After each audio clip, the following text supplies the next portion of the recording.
సభ ఏదైనా వేదిక ఏదైనా ముఖ్యమంత్రి రేవంత్ రెడ్డి మాట్లాడుతున్నటువంటి ఆ మాటల తీరు తీవ్ర వివాదాస్పదంగా మారుతూనే ఉంది.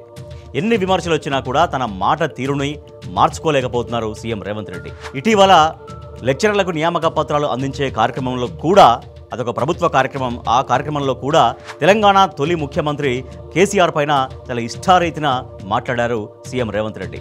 సో స్ట్రెచరు మార్చురి అంటూ రకరకాలుగా అంటే కేసీఆర్ చావును కోరుకునే విధంగా ఆయన మాట్లాడినటువంటి మాటలు తీవ్రంగా వివాదాస్పదమైన తీవ్రంగా అభ్యంతరకరంగా ఉన్నాయంటూ ప్రతి ఒక్కరు కూడా ముఖ్యమంత్రి రేవంత్ రెడ్డి వ్యాఖ్యలను ఖండిస్తున్నారు. ఇట్లా మాట్లాడుతున్నాడంటే దానికి కారణం కేవలం ఫ్రస్ట్రేషన్. దాదాపుగా 15 నెలల కాలంలో ప్రభుత్వాన్ని నడపడం చేత కావట్లేదు.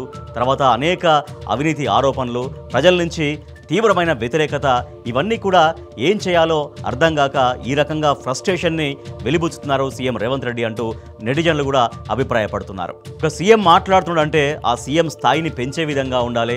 సీఎం యొక్క వ్యక్తిత్వాన్ని మరింతగా ఇనుమడింపజేసుకునే విధంగా, మరింతగా గౌరవాన్ని పొందే విధంగా ఉండాలి. అట్లా కాకుండా రేవంత్ రెడ్డి సీఎం అనే స్థాయిని మరిచి ఆ స్థాయికి మర్యాద లేకుండా ఆ స్థాయిని దిగజార్చుతూ తనకు తానుగా దిగజారిపోతూ ఈ రకంగా తన పరుషమైన పదజాలాన్ని ఉపయోగిస్తున్నాడు నాటి సీఎం కేసీఆర్ పైన అంటూ నెటిజన్లు, తెలంగాణ ప్రజలు కూడా తీవ్రంగా ఆగ్రహం వ్యక్తం చేస్తూ ఉన్నారు.